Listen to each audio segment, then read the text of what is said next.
Ertugrul Ghazi جو کہ father of ottoman umpire کہلاتے ہیں۔ ارطغرل غازی پیدا ہوئے 1191 کے آس پاس اور وہ بیٹے تھے کائی قبیلے کے سردار سلیمان شاہ کے، اور ارطغرل کے بیٹے تھے آٹومن امپائر کے سب سے پہلے بادشاہ عثمان اول۔ کائی قبیلے میں اوغز زبان بولی جاتی تھی جو کہ ایک زمانے قدیم کی زبان تھی۔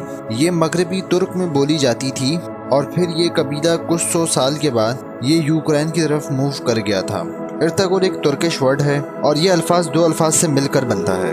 ار کا مطلب آدمی، تغل کا مطلب عقاب کے ہیں۔ ارطغرل ایک بہت بہادر شخص تھے اور وہ بے خوف تھے اور ایک عقل مند سپاہی تھے۔ آپ اپنے والد کی ڈیتھ کے بعد اپنے چاہنے والوں کے ساتھ آپ سلجوقی سلطنت کی طرف چلے گئے اور پھر ان کے وفادار بن کر رہے، اور پھر سلطان علاء الدین کے بعد نے ارطغرل کی خدمت سے خوش ہو کر سوگت اور بھی بہت سے شہر بطور جاگیر عطا کیے، اور پھر ساتھ ہی سردار علی کا عہدہ بھی دیا۔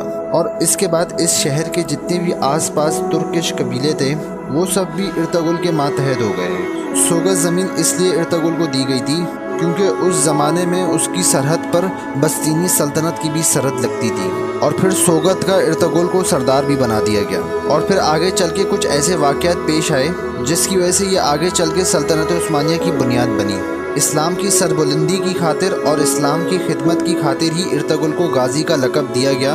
ارطغرل زندگی بھر سلجوقی سلطنت کے وفادار رہے، اور ارطغرل اپنی زندگی کے آخری ایام میں تھے تبھی سلجوقی سلطنت بھی اپنی آخری سانسیں لے رہی تھی، اور پھر منگول نے اسی کا فائدہ اٹھاتے ہوئے حملہ کیا اور پھر انطولیہ پر قبضہ کر لیا جو کہ آج موجودہ شیم میں ترکی ہے، اور وہ ان کے لیے ایک بہت مشکل ترین وقت تھا۔ اور ارطغرل چاہتے تھے کہ ایک ایسی عظیم اسلامی ریاست بنائی جائے اور جو کہ آگے چل کے ان کے سب سے چھوٹے بیٹے عثمان اول نے پوری کی اور عثمانیہ سلطنت قیام میں آئی۔ ارطغرل کی ڈیتھ 90 سال کی عمر کے آس پاس ہوئی۔ سوگت شہر میں ہی ان کی ڈیتھ ہوئی اور اسی شہر میں ہی ان کو دفن کر دیا گیا۔ Thank you.